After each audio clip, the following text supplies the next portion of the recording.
Advanced English structure number 250 हम cover कर रहे हैं कहाँ पर, एच फॉर हिंदी 1-1 पे। तो फटाफट से चैनल को कीजिए सब्सक्राइब, जिससे ऐसे और भी 250 वीडियोस अभी तक हो चुके हैं जिसमें सिर्फ एडवांस्ड इंग्लिश स्ट्रक्चर्स की बात हुई है। आप अगर मिस कर चुके हैं तो सब्सक्राइब कर लीजिए ना, नोटिफिकेशन में फिर आता रहेगा। करते हैं शुरुआत। For the better part of, अब इसका क्या मतलब हुआ? बेटर हाफ का मतलब तो होता है बीवी या फिर मियाँ।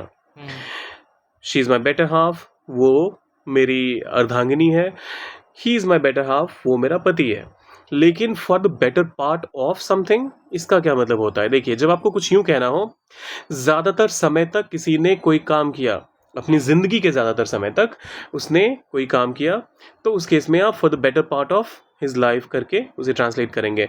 अल्टीमेटली जो मैसेजिंग होती है वो यही होती है कि अपना जो किसी भी चीज़ का जो ओवरऑल लाइफ टाइम होता है उसमें से ज़्यादातर समय उस चीज के लिए बिताना, किसी पर्टिकुलर एक्शन के लिए जब बिताया जाता है तो आप कहते हैं for the better part of.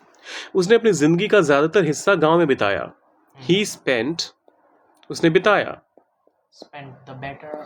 अच्छा, स्पेंड हो गया हमारा यहाँ पर वर्ब, और इसी का पास्ट फॉर्म हो जाता है जब आप डी के बदले टी करते हैं तो स्पेंट हो जाता है। So he spent the better part of his life, better part of his life कहाँ पे? गांव में बिताया, in the village. In the village, किसी एक खास गांव में ही रहा होगा। बिल्कुल। So, in the village, he spent the better part of his life in the village. He spent the better part of his life in the village.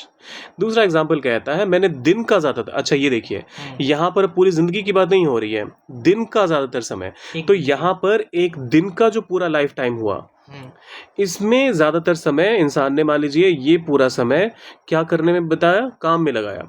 So, I spent, फिर से द बेटर पार्ट ऑफ, अच्छा यहाँ पर D नहीं T आएगा, मैं इसको दोबारा से लिख देता हूँ।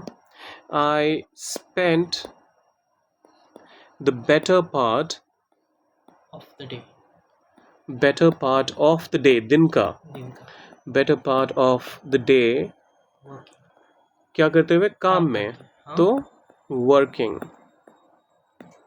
I spent the better part of the day working, मैंने दिन का ज्यादातर समय काम में लगाया।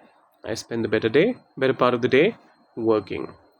फिर आता है वह पिछले साल का ज़्यादातर समय विदेश में रहा। अब पिछले साल का ज़्यादातर समय ये मैं आपको बता देता हूँ। अच्छा नहीं, spend the better part of his part of the year of the last year, वो आपको मैंने बता दिया for the better part of the last year, इसका ट्रांसलेशन हो जाएगा, चलो मैं लिख भी देता हूँ, for the better part of the last year.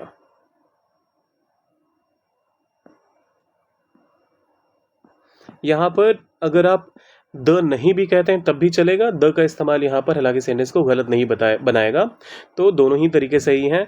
The last year, particularly last year की बात हो रही है, खाली आप लास्ट ईयर भी कहेंगे तब भी तो पिछले साल की ही बात होगी, तो दोनों ही सेंस में ये बिल्कुल करेक्ट रहेगा। कीजिए इसे ट्रांसलेट, डालें कमेंट सेक्शन में, और जाने से पहले सब्सक्राइब, लाइक और शेयर करके जाइएगा। मिलते हैं जल्दी।